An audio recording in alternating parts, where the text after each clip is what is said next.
bir zamin ustida, bir chashmadan suv ichib omonmisiz qardoshim? Bugun biz siz bilan qardosh qozoq xalqi hayotiga birgalikda nazar tashlaymiz.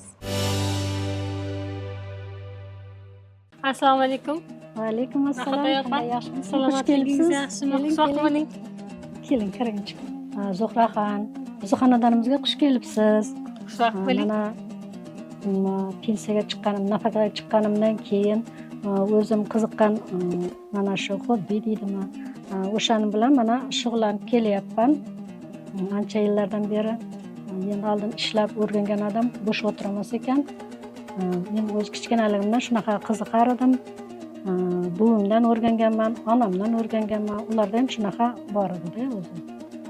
Shundan qiziqib qurib o'tirmaslik uchun mana shularni ishlab o'tiribman. Ham xalqqa foyda, ham o'zimga foyda. Qanday ajoyib. Endi bitta narsa bilan shug'ullanmayman. Bitta nima deydi, ko'rpachaning o'zi bilan shug'ullanmayman. Men har xil narsa bilan shug'ullanib ketaveraman. Birinchi minutdan boshlaydigan bo'lsak, mana bu ko'rpachalarim endi tikishga ancha muncha qiyingina endi. Mana shularni alohida o'yib olib, yana yopishtirib, mana shularni tikaman.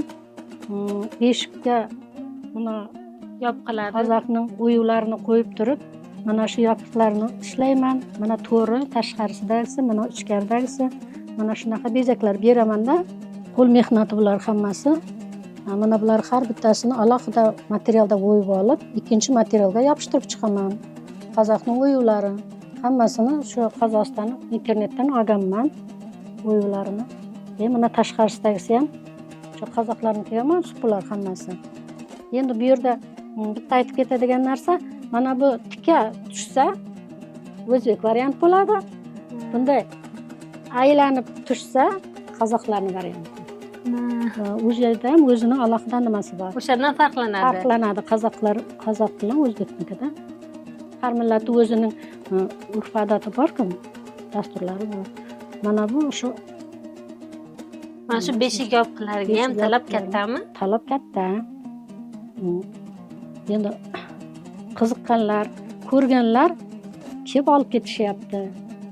Lekin juda ham keng tarab ketmadi hali. Chunki men ko'p tikmayman-da, buni tikib keyin boshqasi o'tib ketaman.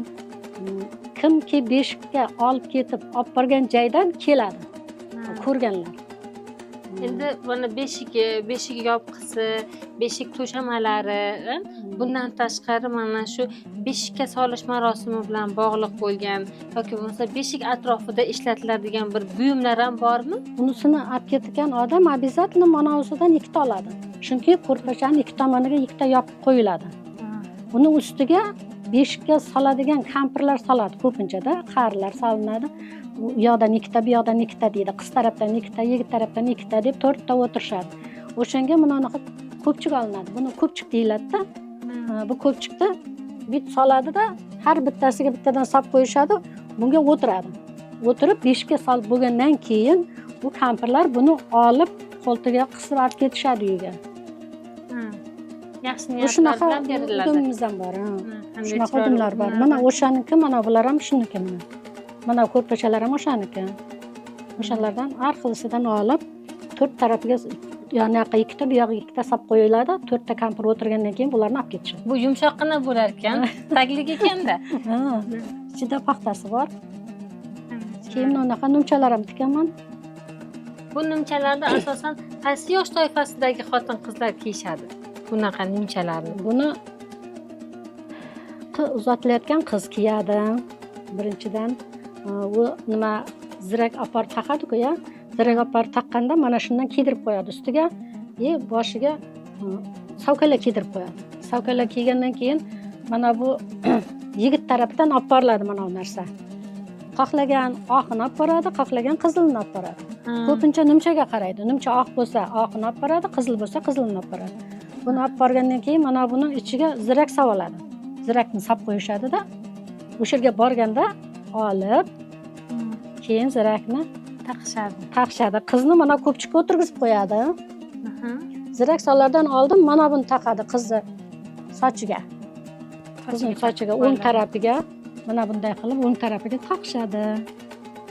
Bu endi qanday maqsadda taqiladi? Buni bir ramziy ma'nosi bormi? Bu endi ko'pincha bu qushning haligisi uki degan qush bor o'zi. O'shandan olingan nima muhabbatni mustahkam bo'lishi uchun qiz bilan yigitda. Bu ramziy ma'nosi shuki, ular bir